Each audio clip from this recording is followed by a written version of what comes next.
Hello, everyone. Today, the Gateway is pleased to be hosting Doctors Perry Hugh and Eileen Kermans from the USC-UCLA Center on Biodemography and Population Health, who will be telling us about their recent project harmonizing 4 biomarkers across 9 nationally representative studies of older persons. After the presentation, there'll be time for questions and answers, and the presentation will be max about an hour long. Please take it away, Perry. Thank you, Hunter, for the introduction. Hey, everyone. Ali and I are going to do a tag team today. I'm going to present the results from NIA-funded biomarker harmonization project. The PIs are Eileen Kermans and Teresa Seaman. I've also listed other co-investigators on this slide. And after my presentation, Eileen is going to discuss some of the additional biomarker harmonization effort.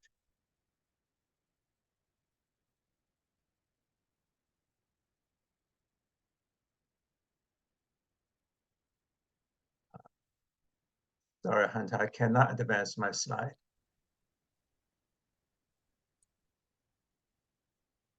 Maybe click on the slide and then see if that advances. Let me stop sharing.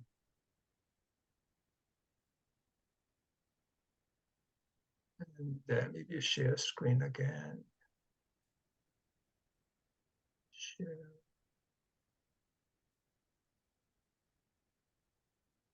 Is it working now? Yeah, it's showing the PowerPoint, but not the full screen. Yeah, so is now it working? Full screen, yeah, and it's advancing. Okay, great. So let me start with some of the motivations first. As you know, more and more large population-based studies have included biomarker measurement to look at aging process or the disease processes that are more common as people get older.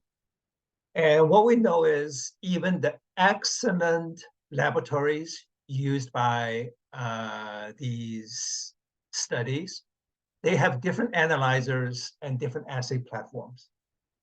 So even for certified laboratories, the absolute values of analytes can vary significantly. So when we do cross-country comparison, even for the studies within the family of health and retirement study, if you want to do cross-country comparison or comparison of data, biomarker data over time, harmonization is really necessary. This is particularly important when there are some clinically established cutoff points that we often use to define diseases or pathological state. And one example you're well aware is that we use glycosylated hemoglobin equal or greater than 6.5% to diagnose diabetes. So it is an absolute value-based criteria. So if you have significant variation, this is an issue we have to deal with. So for our research project, we've sent duplicate samples of either liquid or dry specimens because it is study dependent. For some studies, they collected liquid samples such as whole blood, serum, plasma, while other studies collected dry blood spots. So for cross-calibration, we prepared 3 types of materials: serum, plasma, and whole blood. And we also used whole blood to create dry blood spots. We created approximately 5,200 project samples. And when University of Washington created these samples, they were very conscious to make sure these cross-calibration samples or harmonization samples reflects the usual range of variation for each of the 4 analytes. So as you can see here, for C-reactive protein, if it is serum and plasma, the range of our harmonization sample is from 0 to 30 milligram per liter. And for DBS, it is a little bit lower, from 0 to 24. And for HbA1c, for whole blood, the range was from 3.4 to 14.0 for whole blood, and for DBS, it was 4.2 to 12.2%. And for total cholesterol, it was from 0 to 400, and for HDL cholesterol, it was from 0 to 130. So this is just a picture of what was happening at the pathology lab at the University of Washington. You see all these tubes with whole blood, and then they got spotted on Warman filter paper.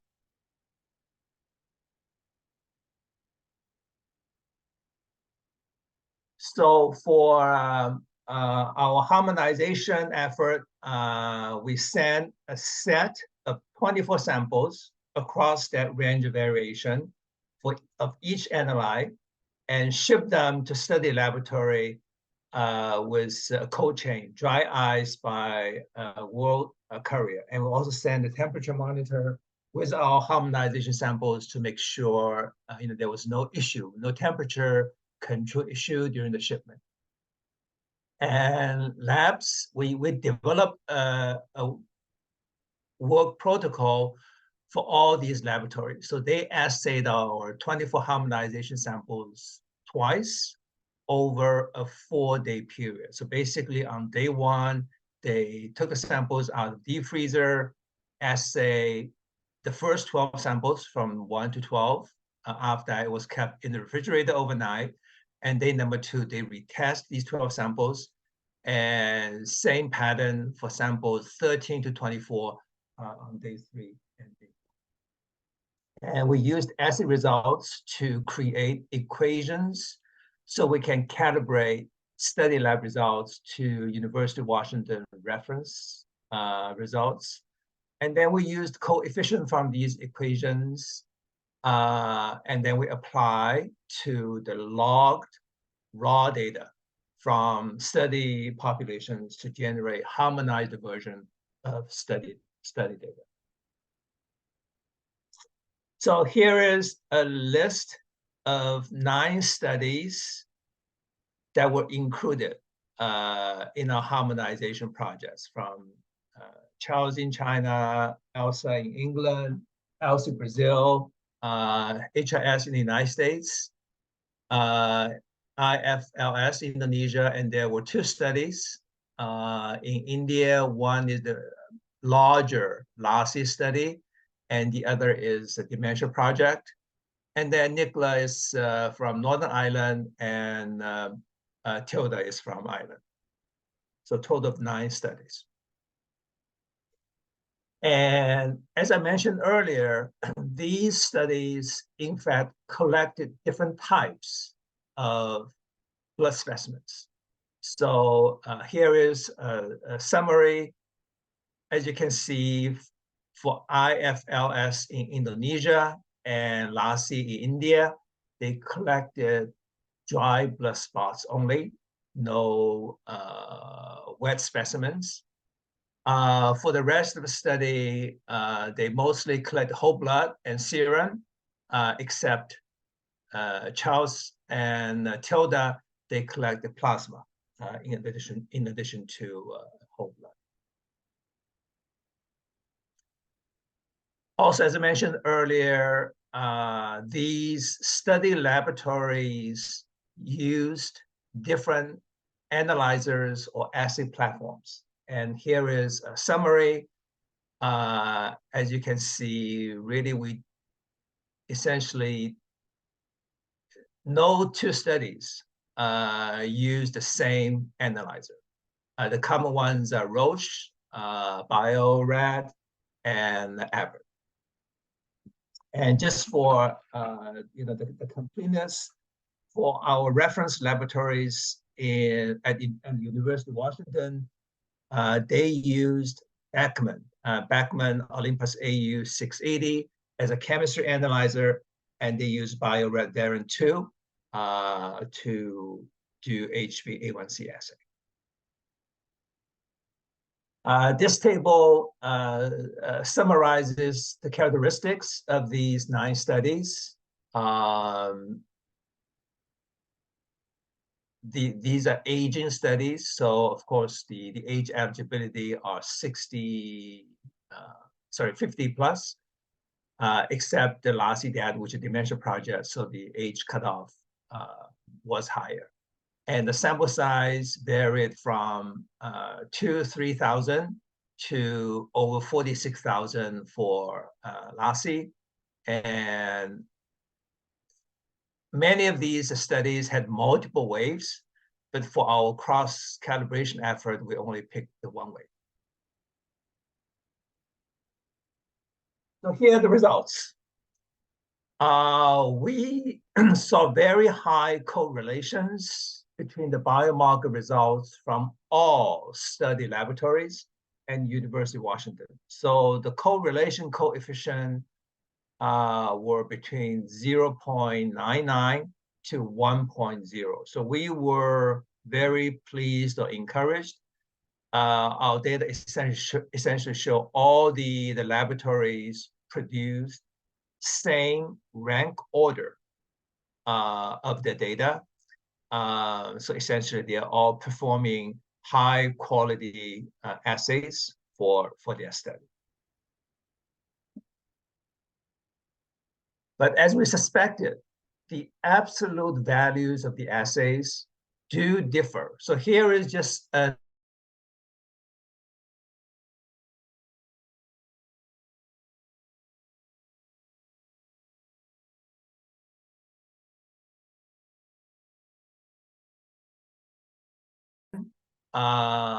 it was the lab results, and on the y-axis it was University of Washington, our reference lab.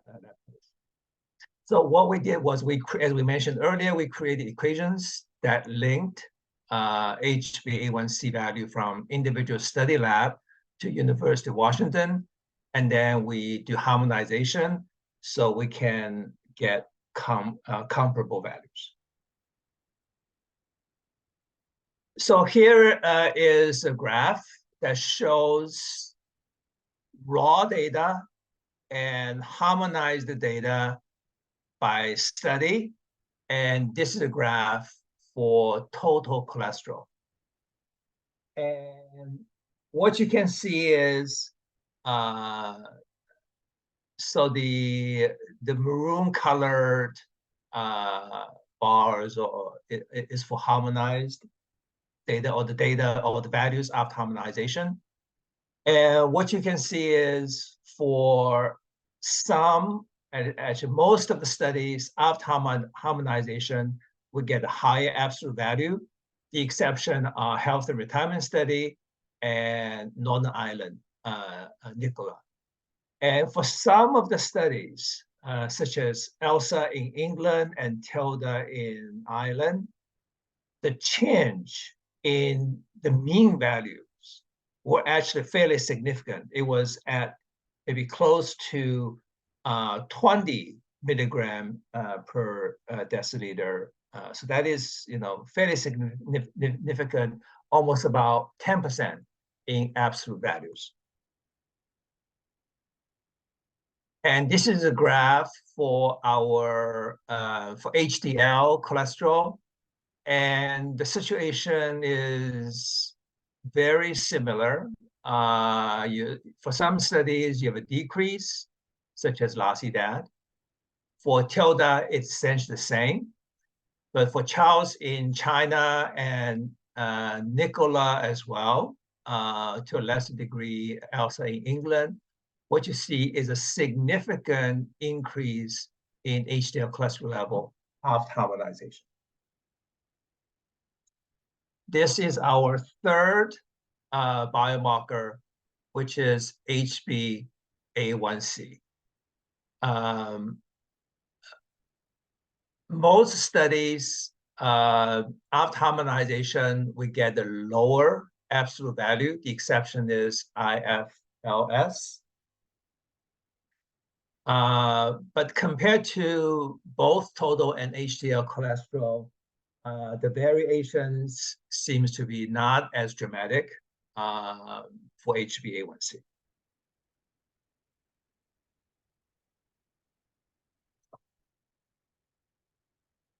This is our fourth biomarker that was harmonized, C-reactive protein. Again, you see changes in absolute value after harmonization.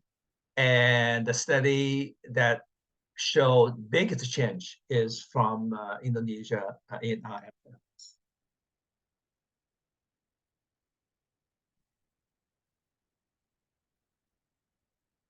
In addition to absolute biomarker values, we also looked at some commonly used high-risk groups.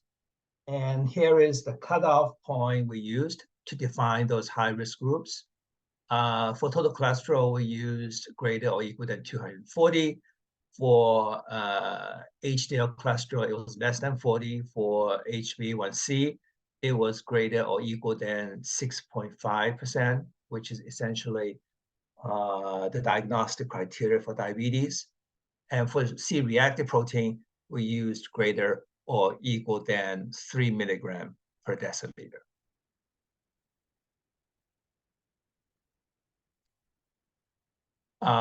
So here are the percentages of the risk category before and after harmonization. The darker bars are the percentages of harmonization.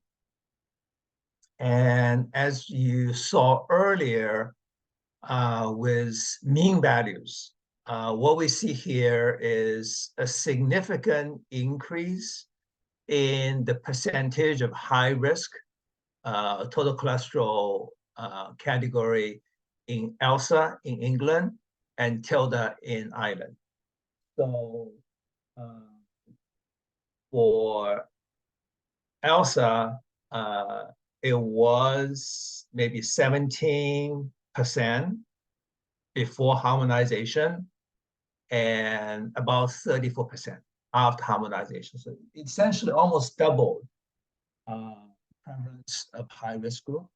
And the change in TILDA was also significant. In fact, it more than doubled.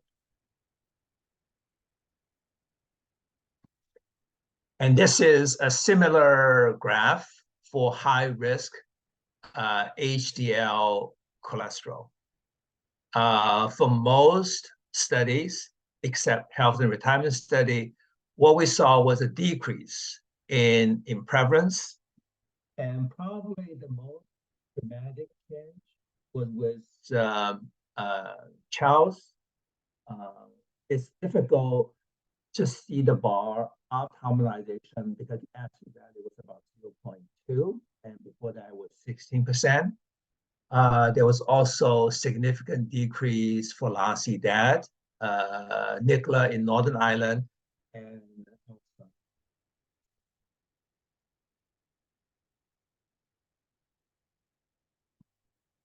And here is the last graph. Here's the graph for high-risk HbA1c. Very similar pattern of significant changes if you look at, particularly if you look at LASI after harmonization. And this is our last graph for high-risk C-reactive protein. Essentially, for all studies, what you see is a decrease in prevalence of high-risk group after harmonization, and the most significant one was with IFLS. It decreased from about 30% to about 12%. So here are our conclusions. We think all the study laboratories did an excellent job in producing the relative ranking of respondent. That is true both for wet samples as well as dry blood spots. But the absolute values of these assays do vary with different analyzers and assay kits, reagent. And some assays linked to diagnosis and treatment are less variable across laboratories. And out of the 4 biomarkers that we harmonized, we did see less variation for HbA1c compared to, say, cholesterol assays. So we think if you do cross-country comparison without harmonization, the findings can lead to possible false. So we would like to acknowledge one of our important limitation, which is so far we've only controlled for laboratory performance or laboratory conditions, because in addition to using different labs, these studies also had different sample collection and transportation protocols, which can be another source of variation and or another source of error. So as I mentioned earlier, this project is funded by NIA. We've made equations, harmonization data available to the studies. I believe they'll also be available at Gateway website. So we think this is something valuable if you're interested in doing cross-country comparison of biomarker data. So I want to thank all the collaborators from all these studies, and thank you.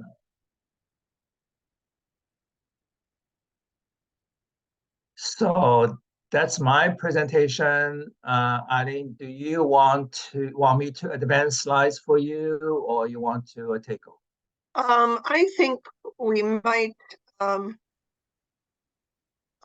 take some questions now, Perry, and I can make my remarks after that if we still have time. Hunter, I can no longer unmute me. Okay. You're unmuted. So we can. I mean, I'm sorry, I can no longer put my video on. Oh, I think because when you gave Perry permission, then it took it away from you. Oh, okay. So I think we can do with your voice. Okay. I think so. Feel free to ask any questions that you might so have. There's one question in the chat. Others should put their questions in the chat if they have them. And I know one of our collaborators on this from NICOLA, AJ, seems to be on the participant list. So if she has something to say, that would be useful. So Sang-Hyap Lee says, does this mean other studies close to our Mars do not have these biomarkers? If yes, why haven't they collected any of these biomarkers? Is there any future possibility for the other data sets? So, and the answer to that is close in Mars don't have those biomarkers. Why have they not collected them? Well, there's a long story to each country as to why it's not collected, or why biomarkers are not collected, and is there future possibility for the other data sets?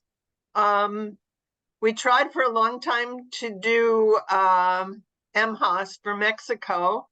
Their lab had an earthquake in the middle of this, or the beginning of this process, and was destroyed and was not rebuilt in the 5 years it took us to send the 100,000 emails to try to get this project done. Another group, Halsey couldn't seem to get its lab operating at a level that seemed appropriate for the calibration study during the years of this study, so we weren't able to get it done. Share at the moment is working on its own method of putting out dried blood spots based indicators of some of these markers, and we have extra sets of the harmonization materials that we think we're going to be able to run for them, because Cher is actually doing its dry blood spot analysis at the University of Washington, which is as the reference lab here.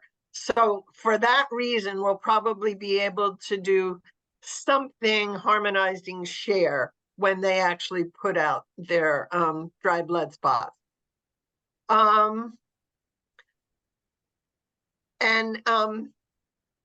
But I should note, AJ just said lovely summary. She didn't seem to want to say something else. So for instance, some of the numbers changed quite a bit for a study like NICOLA, where the HDL cholesterol gets very low, and that was also true for CHARLS. So one of the things is we've just harmonized everything to the University of Washington lab. So the University of Washington lab sets the standard. If we used another standard, everybody would move to a different number. And one of the reasons that some of those HDL numbers get very low is because the University of Washington approach actually gives a fairly low level relative to others. So that you should be clear that we're not saying this is the right number and this is a wrong number. We're saying this is a reference number that makes all the numbers equal, and so they can be compared, but we still don't have some real absolute number out there in the real world because labs are so different and circumstances are so different. Can you ask about another question is, can I ask about the difference between LASI and LASI-DAD? Is it due to DBS differences? So the LASI sample is quite different.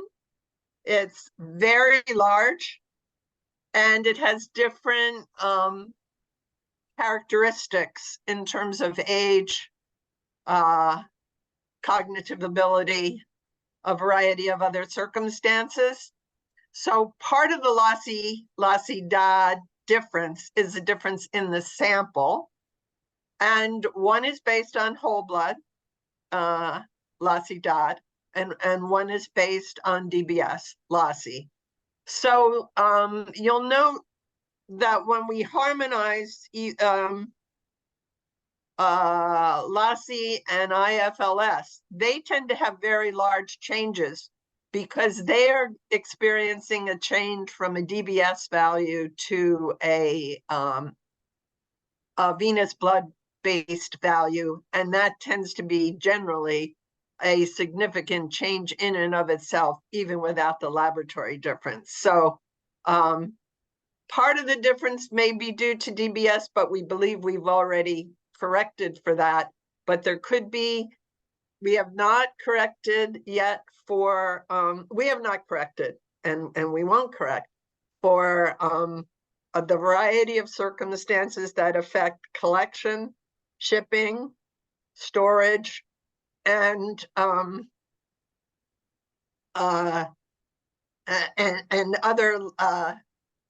protocols that actually vary considerably and have very large effects on the DBS values. So we have in the past published papers talking about DBS values, and I would point you to American Journal of Human Biology for a paper on the effect of size of spots and quality of data on DBS values. And anybody that's thinking about DBS, I would also point you to some of the recent shared documentation, and published papers on correcting for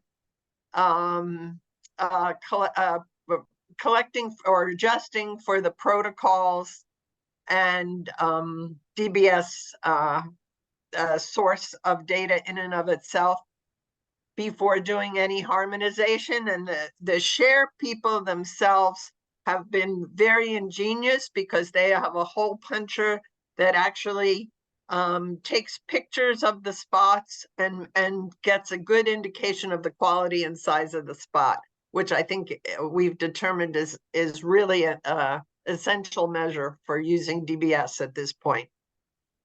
So when will the harmonized data be available on Gateway? We will put up right this week the harmonized equations and the documentation, but we can only put the data up if the data themselves were on Gateway. We can't put the harmonized data up if the study itself restricts access to the initial data. But anybody who has the initial data can use the equation to make the harmonized data. If some studies allow their unharmonized biomarkers to come up, then we can put those up. Tristan, what do you want to say? Nope, that sounds exactly right. Yes. Okay. Does anyone allow the unharmonized biomarkers to be distributed through Gateway? I don't think currently, no. Okay, I don't think so either. So that's why the equations will be there. Yep. And the procedure to use the equations will be there, but that's not the original data. So there's a question about polygenic scores. Do other data sets have these? ELSA, NICOLA, I believe, and TILDA. I don't know, AJ, if AJ's still here. I think all of those have polygenic scores. I know some of them were done by interacting with HRS, so they actually are harmonized in their polygenic scores. Others are not. AJ McKnight from NICOLA says NICOLA has some polygenic scores. I know ELSAs were done together with or at HRS by ELSA people who were visiting. And so those, always for genetic scores, you're going to have to deal with each study. That's not something that we would put out. But I will say, I'll use this time to actually indicate what we are doing now.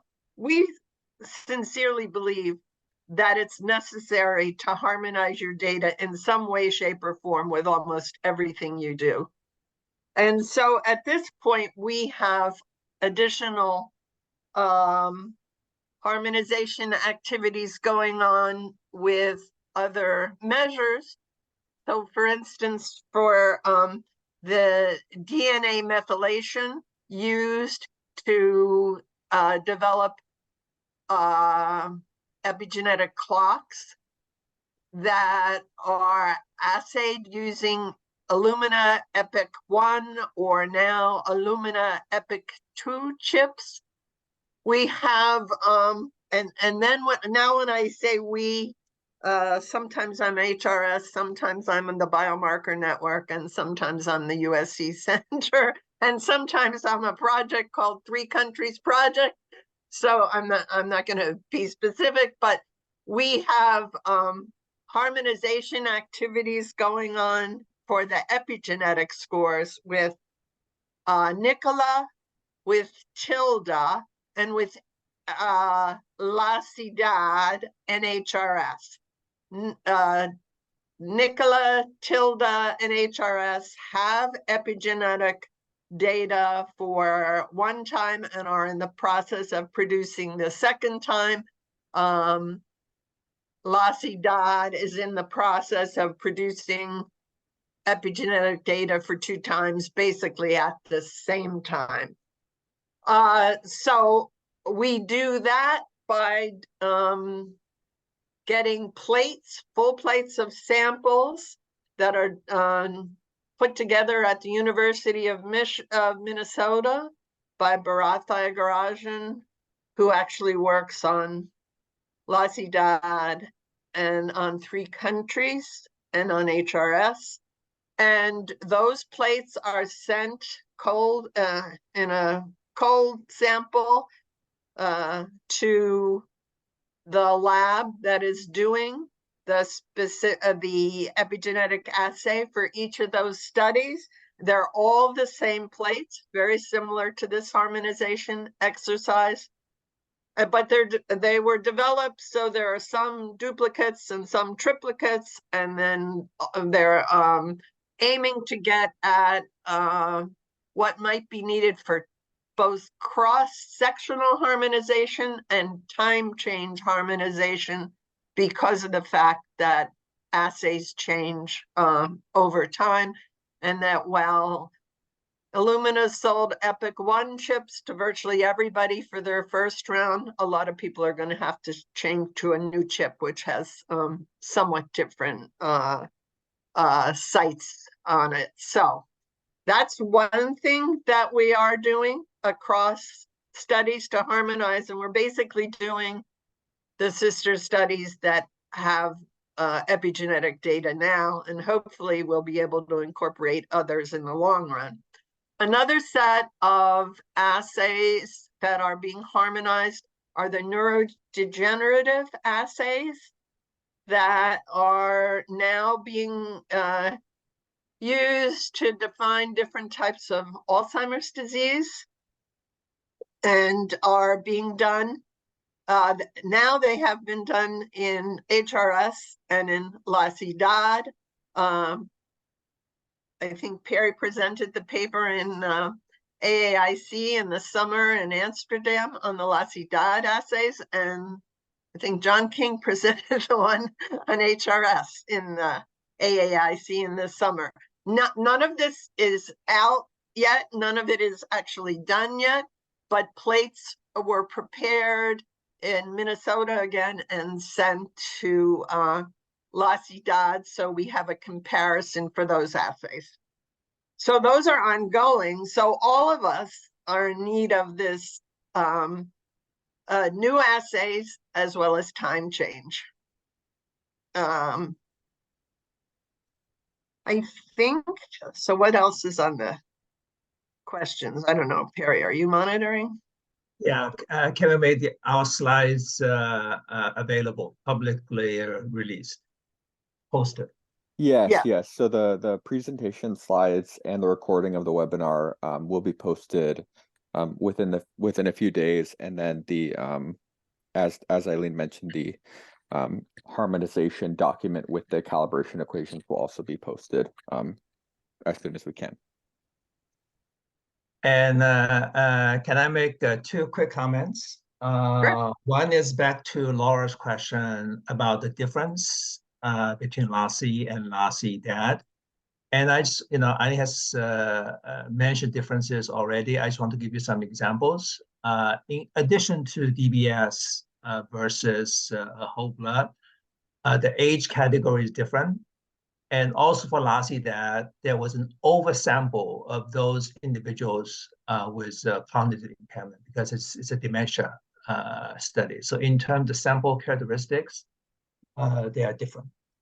And the other comment I want to make is, whether or not there's ongoing harmonization effort. What I want to say is we went into this project believing that harmonization of biomarker data is important, and we are coming out even with stronger belief it is important.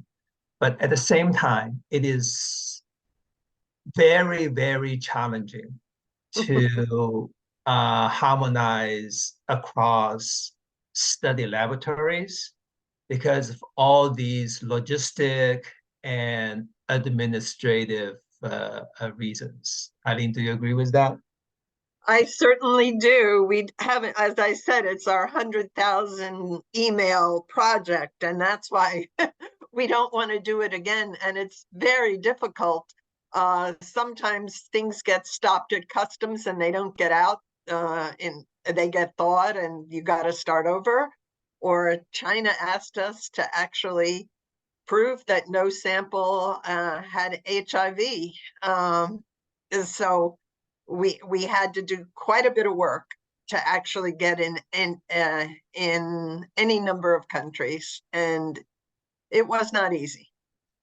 And I think because each country needs to take it quite seriously themselves, and many countries, especially if you're using DBS, you need to really work at getting yourself some sort of reference standard for the values you're going to produce. The other thing, we know already that our neurodegenerative assays are not going to look exactly like the ones that have been produced in laboratory, small clinical laboratories that actually make these measures for individuals who have come for clinical assessment of dementia. So we know we're going to have issues with that kind of harmonization, which is going to be necessary to estimate the number of people who might be potentially candidates for taking some of the new drugs that are now being put on the market. So there are lots of reasons why this is harmonization is not only necessary, but becoming more necessary.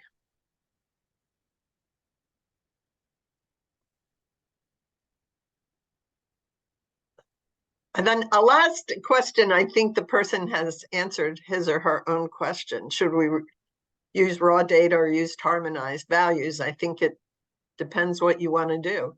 The raw data are perfect for within country analysis of who's higher and who's lower. The raw data are not perfect for saying this country is higher or lower than that country.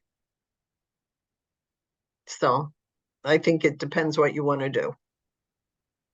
Yeah, so I think what I want to add is even within the same country, you need to pay attention whether or not there have been changes in assay platforms or assay kits over time, because there can be within country variation over time as well. And there is. Yeah. And sometimes it's not even known to the laboratories. We have sometimes figured out that a kit changed by looking at, for instance, for HRS, by looking at 2 dates, and we see the distributions of samples differ. And then we go back to the manufacturer and we figured out something was changed and we weren't told. So it is a constant set of changes that you're being exposed to. So the need to actually have sets of samples to use over time and across places is really important. And one of the outcomes of this is we've sort of planned, although it's an expensive undertaking, but we've planned to make samples, sets of samples that can be shared and have them in a repository.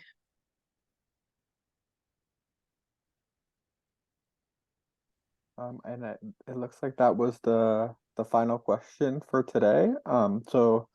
Let me just thank you both for your time today in presenting this material and answering questions. And we look forward to getting the documentation and slides and everything online so people can start using this data. Thank you. Thanks, everyone.